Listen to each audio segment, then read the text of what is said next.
Assalamualaikum warahmatullahi wabarakatuh. A'udzubillahi minasyaitonirrajim. Bismillahirrahmanirrahim. Alhamdulillahilladzi hadana li hadza wa ma kunna linahtadiya laula an hadanallah. Asyhadu an la ilaha illallah wa la syarikalah wa asyhadu anna Muhammadan abduhu wa rasuluh la nabiyya ba'dah. A'udzubillahi minasyaitonirrajim. Ya ayyuhalladzina amanu taqullaha wa kunu ma'as-shadiqin, amma ba'd. Para jamaah rahimakumullah, mari kita lanjutkan, dan ini menutup dari kitab bab atau bagian yang pertama dari Maraqil Ubudiyah, yang ini merupakan syarah dari Syekh Nawawi Al-Bantani dari kitab Bidayatul Bidayah. Yang ini membahas tentang ibadah mahdhah. Ini mulai dari cara wudhu sampai cara puasa, seluruhnya sudah dibahas di bagian pertama. Nah, untuk itu mari kita lanjutkan. Wa qala al-muallif fi hadzal kitab wa nalbihi ma bi ulmiya fid darain amin ya rabbal alamin. Wa qala al-muallif qala ta'ala kullu hasanatin ma'asri amtaliha ila sam'idiha dhi'fan illa soin fa innahu li wa ana azzabihi. Rasulullah bersabda, kullu hasanatin, setiap kebaikan itu selalu dilipat gandakan sebanyak 10 sampai 700 kali ila soin, kecuali puasa. Fa innahu li, karena puasa itu untukku, wa anna azabi, dan khusus sayalah yang akan membalasnya. Tidak ada yang tahu. Minimal surga. Laisa jaza ilal jannah. Arti dari ayat ini, dari hadis ini apa? Ibadah-ibadah itu sungguh ada marotibnya, ada tingkatannya, ada ukurannya, dan selalu ibadah manusia itu karena Allah menyayangi selalu dilipat gandakan banyak. Jadi kalau kita bersedekah itu 1 biji itu akan tumbuh berapa? 7 batang. Dari 7 batang akan 7 daun, 7 dahan. Dari dahan atas 100, jadi bisa berlipat ganda sampai 700 kali. Ya, karena itu jangan pelit kalau kita bersedekah atau beramal baik. Kecuali ilas saum, kecuali puasa, karena Allah yang tahu. Mau kasih berapapun kan Allah. Karena itu selalu akan dilipat gandakan yang Allah sendiri tahu. Maka dengan demikian wa ana azabihi, dan saya akan membalasnya. Yang ukurannya tidak ada ukurannya karena Allah yang membalasnya. Wakila, dan dikatakan pendapat ini maknahu apa artinya? Annahu ahabbal ibadi ilayyal muqaddamu indi. Maknanya adalah aku sangat menyukai terhadap orang yang puasa itu, dan aku paling terdepan di sisiku. Jadi Bapak Ibu sekalian, kalau orang mencintai ya keluarga, ya anak, ya kekasihnya, apakah pernah hitung-hitung? Enggak. Berapapun dikasih. Karena ahabba, kata Allah, annahu ahabbul ibadi, aku sangat mencintai. Kalau Allah sudah mencintai, apalagi? Hanya satu yang didapatkan, ridho. Kalau sudah ridho, maka semua yang ada di surga itu akan dikasih, dan akan juga liru'yatihi, akan berjumpa dengan Allah. Karena itu Nabi bersabda, walladzi nafsihi biha biyadihi, walladzi nafsi biyadihi fil khuluqi al-khulufi famisyam. Beliau berkatakan, demi zat yang jiwa saya berada di tangannya. Kalau sudah Allah mengatakan demi zat yang jiwa saya berada di tangannya, kata Rasul, itu tertinggi. Hadis yang tertinggi kalau sudah walladzi binafsi yadi, karena Allah telah menguasai, Allah telah menjadikan dirinya bagian dari Tuhan. Jadi apa? Sublimasi Allah, nur Allah itu terpancarkan pada diri seseorang. Siapa? Rasulullah. Itu tertinggi kalau sudah walladzi binafsihi itu. Ya, maka dengan demikian wa nafsihi itu biyadihi itu apa? Torfun mustaqarrun khabarahu. Itu artinya adalah lafadz yang di dalamnya mustaqarr sebagai khobar dan jumlah mubtada khobar itu sebagai silah mausul, sedangkan hurufnya adalah lahulufu. Jadi sudah nggak ada batas lagi. Maka dengan demikian, meskipun orang yang puasa itu apa? Luhulufi. Ya, nafasnya enak nggak orang puasa? Nggak enak. Tapi Allah seneng. Famisyam di dalam apa? Di dalam mulutnya itu. Itu kata Allah, wa'ad babu indallah min rihil miski. Itu lebih baik bagiku di sisiku dibandingkan aroma misik. Misik adalah jenis dari minyak wangi yang termahal di dunia Arab. Kira-kira Bulgari, Armani, Giorgio itu kalah semua lah inilah. Karena ini yang termahal ya. Maka dengan demikian bau busuk itu dalam pandangan Allah akan lebih wangi karena itu melebihi dari yang dicintai manusia. Karena yang dicintai Allah adalah orang yang berpuasa. Imam Al-Mawardi mengatakan al-ma'na annahu atyabu indallah min rihil miski indakum. Makna adalah bahwa bau itu lebih wangi di sisi Allah dibandingkan aroma misik yang Anda banggakan, bau badannya wangi banget. Begitu ketemu, waduh apa ya? Giorgio ya, Bulgaria, waduh itu nggak ada artinya. Ya, maka dengan demikian ini adalah dalam pandangannya Syekh Mawardi ayyuqarribu ilaihi, meskipun bau lebih dekat, lebih akrab di hadapan Allah min takribil miski daripada dekatnya orang kalau jatuh cinta karena wangi. Biasanya orang kalau wangi, wangi, itu kan kadang-kala ada rasa, ada ser ketika laki mencium perempuan yang wangi, wangi mencium perempuan yang wangi, atau sebaliknya itu ada ser. Karena memang di dalam pewangian itu ada rasa, ada apa ya, rasa makna gitu loh. Nanti buat Allah tidak seberapa. Lebih senang baunya orang yang berpuasa. Maka dengan demikian wa hadza kama wara'al fil hadis, hal ini sebagaimana yang disebutkan dalam hadis, al muhrimu yub'atsu yaumal qiyamah mulabiyan, orang yang wafat sedang ihram akan dibangkitkan dalam kondisi sedang bertalbiyah.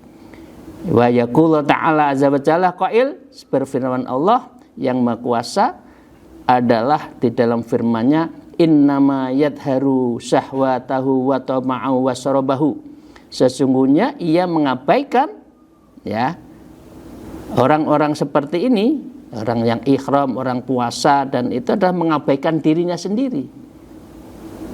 Nah, buat Allah ini adalah orang-orang yang meninggalkan syahwatnya, mahunya, makanannya, wasyarabahu, dan mengalahkan dari kepentingan dirinya dan ditujukan pada Allah. Dan di antara sabda Rasulullah ya, yaqulu ta'ala, Allah berfirman, ajazu hadis Imam Ahmad an Malik, yang diceritakan dari Imam Ahmad dari Imam Malik, Hadis ini bermula dari seorang laki-laki bertanya kepada beliau tentang amal apa yang paling utama. Maka Nabi bersabda, alaika bisawm, maka Anda sebaiknya saum. Fa innahu la mithla lahu, karena sesungguhnya tidak ada yang menyamai terhadap amalan ibadah puasa. Yaqulullah ta'ala, maka Allah berfirman, min ajli fassaumili, karena diriku maka puasa itu bagiku. Dan tingkatannya adalah tinggi. Mengapa di situ ay khalisun fala yudhilhu riya? Orang puasa biasanya tidak akan riya. Masa ngalor ngidul, saya puasa loh, saya puasa, kan enggak? Orang puasa juga enggak kelihatan puasanya. Kalau orang yang tidak puasa pura-pura puasa bisa. Ya, bibirnya dikeringin, Anda puasa ya? Oh iya, saya puasa. Posonya wong Jawa, poso apa-apa kersa. Nah, gitu. Ya, semuanya. Nah, makanya itu Allah sangat senang kepada orang yang puasa. Li'anna la yatlu alaihi ibnu Adam, karena sesungguhnya puasa itu tidak bisa dilihat oleh anak Adam. Yang hanya tahu adalah Allah Subhanahu wa taala, dan dia dihindarkan dari riya, dan ia memberitahu bahwa dirinya adalah orang yang berpuasa. Wa anna azzabihi, dan Allah yang akan membalasnya. Aku sendiri yang akan membalasnya. Bapak Ibu sekalian, di antara hal yang telah diketahui, zat yang dermawan apabila telah menguasakan pemberian oleh dirinya sendiri, maka hal itu sebagai isyarat kepada besarnya pemberian itu. Wis, itu urusanku. Nah, kalau tuan rumah mengatakan si X itu urusanku, kan urusan hidup. Nyarikan pekerjaan, memberi pekerjaan, nyarikan jodoh, semua diatur oleh tuan rumah. Kalau sudah mengatakan itu urusanku, kalau tidak, kamu tak kasih ya. Berbeda ukurannya. Maka di dalamnya adalah tanpa terbilang, tanpa hitungan. Ya. Min ghairi adadin wala hisabin. Ya, maka dengan demikian Allah yang telah memberikan semua di dalam kebutuhan orang yang berpuasa. Itu dibahas di dalam kitab dari Syekh Al-Qastalani. Bapak Ibu sekalian yang saya hormati, karena itu Rasulullah bersabda, lil jannah babu yuqalu lahu rayyan la yadkhuluhu illas shaimun. Nanti ada pintu khusus namanya pintu ar-rayyan di surga itu, dan tidak akan bisa masuk kecuali orang yang berpuasa. Maka dengan demikian fahadzal qadri min sarhit ta'at, maka inilah kadar dari keterangan tentang ketaatan-ketaatan khususnya puasa. Bapak Ibu sekalian, semua kitab ibadah mahdhah telah kita bahas ya, mulai dari syahadat, mulai dari wudhu sampai puasa ini sudah, haji juga sudah. Maka dengan demikian silahkan membaca lebih lanjut di dalam kitab Bidayah tentang zakat, haji dan sebagainya. Dan lebih lengkapnya fatlubuhu mimma awzatnu fi kitab Ihya Ulumuddin. Ya, Imam Ghazali telah menulis kitab Bidayatul Bidayah dan Ihya Ulumuddin. Syekh Nawawi Al-Bantani kalau kurang lengkap kitab ini silahkan baca di dalam kitab Ihya Ulumuddin, karena ini apa? Ini adalah sarahnya. Wujda hadas sarah. Ini adalah sarah dari kitab itu, min kitab Ihya wa ba'du min kutubis sittah, dan itu satta, dan ini adalah kitab-kitab dari yang lain. Bapak Ibu sekalian, terima kasih. Akhirul kalam, alhamdulillah, wallahu muwaffiq ila muthariq. Assalamualaikum warahmatullahi wabarakatuh. Assalamualaikum warahmatullahi wabarakatuh. A'udzubillahi minasyaitonirrajim. Bismillah, alhamdulillah, wassalatu wassalamu ala rasulillah wa ala alihi wa sahbihi wa mawalah. La haula wa la quwata illa billah. A'udzubillahi minasyaitonirrajim. Ya ayyuhalladzina amanu taqullaha wa kunu ma'as-shadiqin, amma ba'd. Para jamaah, para muridin, mari kita bersyukur alhamdulillahirabbil alamin ala kulli halin wa nimatin, dan bersolawat Allahumma shalli ala sayyidina Muhammad wa ala alihi washabihi. Kita meneruskan bagian kedua tentang bab hati dan membersihkan hati di dalam kita sehari-hari di dalam kitab Maraqil Ubudiyah, yang ini menjadi syarah dari kitabnya Imam Ghazali Bidayatul Bidayah. Wa qala al-mu'allif fi hadzal kitab wa nafa'ana bima bi ulumiyya fid dharain amin rabbil alamin. Wal ahbaru fil hasadi wal kibri war riya wal ujbi kathiratun wa yakfika fiha. Wal ahbar, tentang kabar-kabar, tentang cerita-cerita yang dialami oleh manusia terdahulu dan bahkan sampai sekarang. Cerita tentang apa? Fil hasad, iri, dengki, cerai ya. Wal kibri, dan menyangkut takabur, riya, orang yang membanggakan dirinya, wal ujub, orang yang membanggakan dirinya. Ya, orang itu ada tiga. Satu, orang itu ujub dulu. Oh, saya hebat, saya pinter, saya ganteng, saya cantik. Ujub. Kalau sudah ujub, biasanya itu takabur. Riya dulu. Riya itu kelebihannya ditunjukkan pada orang lain. Kalau sudah itu naik kepada takabur. Kalau saat takabur itu membandingkan bahwa dirinya yang paling baik. Jadi tiga tingkatan. Ya, ujub dulu, riya, takabur. Wa yakfika fiha, dan cukuplah bagimu tentang hal itu semua. Karena memang orang yang ujub, orang yang riya, orang takabur itu sumber dari malapetaka. Orang jatuh karena memang merasa ya sok pinter, sok ganteng, ayu, sok sugih. Nah, itu sumber masalah. Ai hadhil arba'ah, dan itu semua menyangkut empat tadi. Hadisun wahidun jami'un, itu ada dirangkum di dalam satu hadis, litilkal arba'ah, dari empat hal itu. Faqat rawi, di dalam satu riwayat disebutkan Al-Qadhi Marwazi, Hakim Imam Qadhi Al-Marwazi, wa Abdullah ibnul Mubarak, dan juga Imam Syekh Imam Abdullah ibnu Mubarak, ini dari tasawuf ya, rahimahullah ta'ala, bi isnadi an rajulin, dan ini disanadkan dari seorang laki-laki, yakni apa? Sayyidina Khalid bin Ma'dan, bahwa Sayyidina Khalid pernah berkata kepada Sayyidina Mu'ad bin Jabal.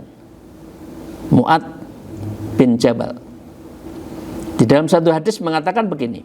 Jadi ini cerita dari sanad-sanad, kuncinya di Sayyidina Mu'ad. Karena Sayyidina Mu'ad itu telah disabdakan oleh Rasulullah. A'lamukum bil halal wal haram Mu'ad bin Jabal.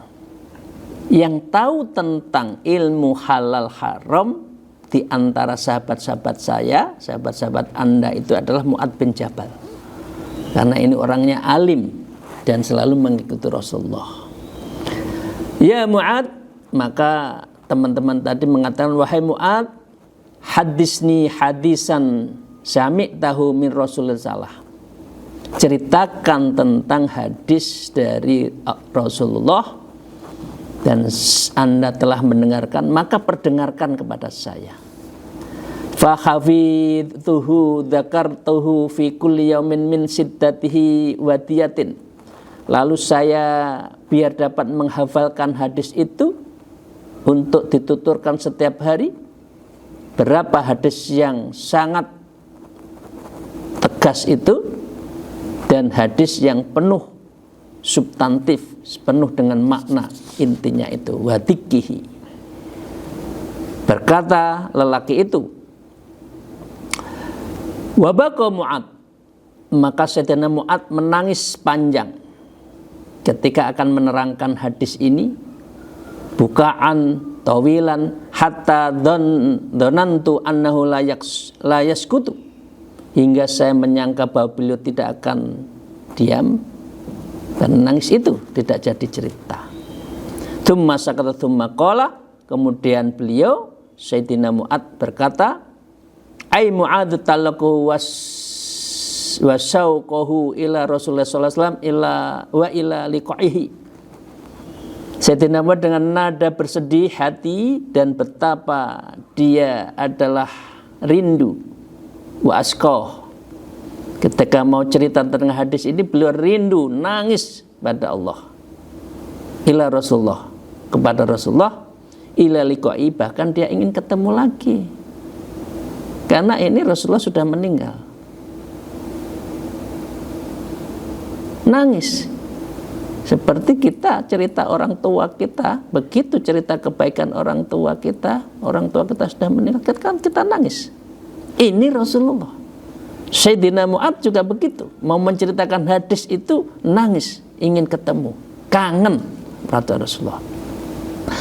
Tsumma qala, kemudian beliau berkata, ai Mu'ad, lalu berkata Sayyidina Mu'ad, sami'tu Rasulullah, saya mendengar Rasulullah sallallahu alaihi wasallam bersabda, alhamdulillahilladzi yaqdi bi khalqihi, segala puji bagi Allah yang menetapkan dan makhluknya apa yang dia kehendaki.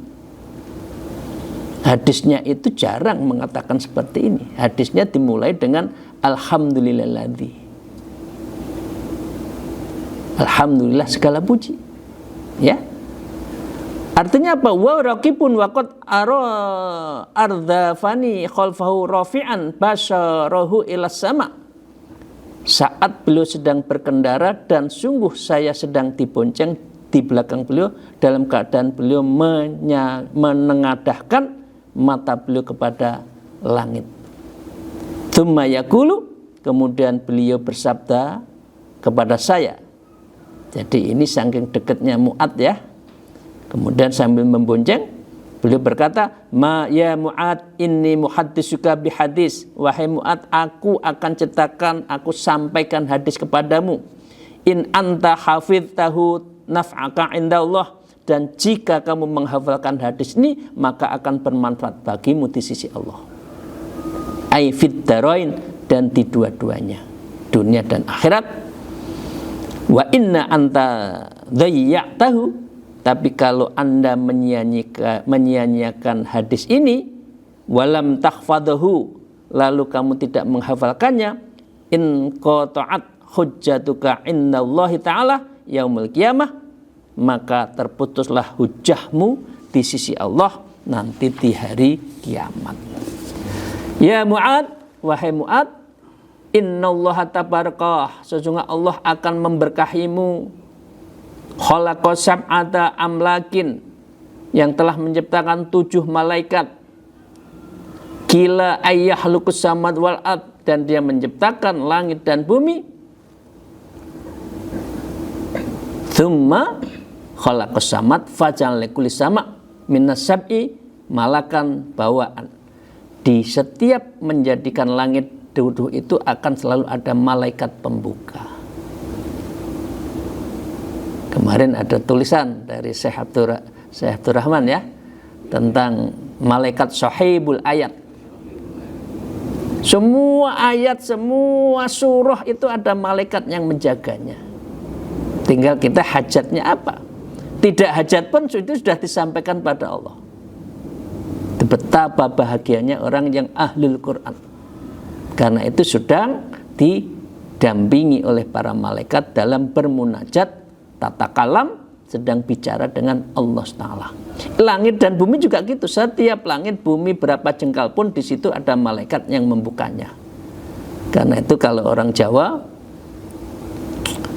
selalu kirim Fatihah yang babat tanah ini dulu sopo, biar dipermudah, gitu ya.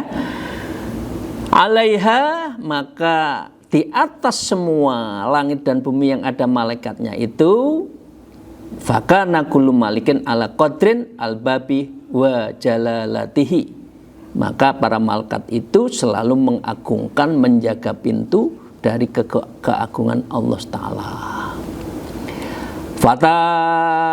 Fatas'adal khafadatu bi'amal abdi, melalui naiklah malaikat pencatat amal dengan membawa amal itu seorang hamba. Pokoknya semua yang ada di kanan, kiri, depan kita malaikat semua. Apa yang kita lakukan dilaporkan pada Allah. Ya. Min jamil yusbihu ila hina yumsi, dari semenjak pagi hari sampai sore hari. Lahu, baginya itu nurun ka nurus samsi, malaikat itu seperti nurnya matahari, hingga hatta idza sa'idat bihi, sampai matahari ke atas dengannya ke langit dunia, ilas sama dunia. Ya, artinya apa? Ai al-qurba minal adhi wantaha ilal bab. Maka orang yang zikir itu mengguncangkan langit dan bumi sampai berujung ke pintu langit. Jadi kalau dalam bahasa kita, zikir Allah itu sebetulnya kita sedang mengelilingi, lebih cepat mengelilingi dunia. Begitu sebut Allah, itu lebih cepat syari' ilallah daripada kita mengelilingi dunia. Kalau kita di tarekoh kan gitu kan, karena ismu dzat nyebut Allah yang tanpa huruf wala saut, tidak ada suara, itu tuh menggentarkan alam dunia raya. Dan ini saya mohon dengan hormat yang sudah masuk tarekoh, ketika saat dzikir ismu dzat itu sesungguhnya Anda, kita semua telah mengelilingi cepatnya dari dunia itu sendiri. Dan itu cepatnya kita berjumpa pada Allah. Itulah revolusi ismu dzat itu di situ. Lau sautun, tidak ada suara, wala khurubun, karena apa? Itu di dalam hati. Maka Bapak sekalian, walahu misra'ani min dhahab, dan langit tersebut memiliki 2 daun pintu min dhahabin, dari emas, wa maghalikuha min nur, dan kunci-kuncinya dari cahaya, wa mafatihuma ismullah a'zam, dan kunci-kuncinya itu adalah ismullah, ismu dzat. Anda melakukan sesuatu ketika menyebut Allah, itu kuncinya. Ya, orang mengatakan bismillahirrahmanirrahim ya, tapi di dalam bismillah itu kan ada ismun dzat. Artinya zikir itu ada dia. Zikrul asma, nyebut Allah, ya Allah, ya Latif, ya Hayyu, ya Qayyum, sesuai dengan maknanya kan, itu dzimul asma. Yang kedua adalah zikr sifat, Allah, Qadim, Mutakabir, dan sebagainya itu ya. Dalam sifat Allah yang 20 itu kan ada maknanya. Yang ketiga adalah zikru dzat. Nggak ada suara, nggak ada tujuan, nggak ada niat, nggak ada huruf, semua menghujam di dalam hati kita ketika di dalam diri kita itu tertulis selalu mengucapkan nama Allah. Itulah zikir yang tertinggi.